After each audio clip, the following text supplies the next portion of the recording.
এর আগে আসছিলাম যেহেতু ফ্যামিলির মধ্যে, তো এখন women domestic worker security rights of ওটা নিয়ে যখন গৃহকর্মী জাতীয় ফোরাম হয়েছে, তো গৃহকর্মী জাতীয় ফোরামের যে নেতৃবৃন্দ তাদের পক্ষ থেকে আসছে, আমরা আসছি শহীদদের প্রতি শ্রদ্ধাঞ্জলি জানাতে।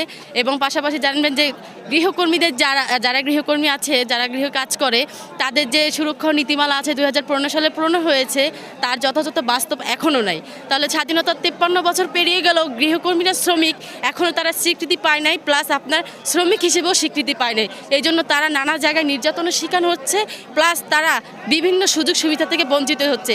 তাই আজকের এই মহান বিজয় দিবসে আমরা গৃহকর্মীদের পক্ষ থেকে সকলে বলছি যে এই বিজয় দিবসে আমাদের দাবি যে গৃহকর্মীকে শ্রমিক হিসেবে অন্তর্ভুক্ত করা হোক, রাষ্ট্রীয় স্বীকৃতি দেওয়া হোক।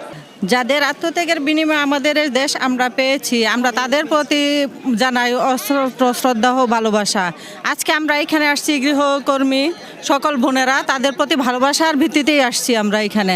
তাদের অনুপ্রেরণায় আমরাও যেন দেশেরকে আগামী দিনে আরও সামনে এগিয়ে নিয়ে যেতে পারি, সেই অনুপ্রেরণা পক্ষ থেকে আমরা আসছি এখানে গৃহকর্মী পক্ষ থেকে। ঠিক আছে, গণ অভ্যুত্থানের পরে বিজয় দিবস, এটা অনেক বড় একটা ব্যাপার। তার চাইতে বড় ব্যাপার বাংলাদেশে হয়তো আপনারা তার আগে কখনো দেখেননি, গৃহকর্মী জাতীয় ফোরাম ডোমেস্টিক ওয়ার্কার নিয়ে একটি কেন্দ্রীয় কমিটি গঠন করা হয়েছে।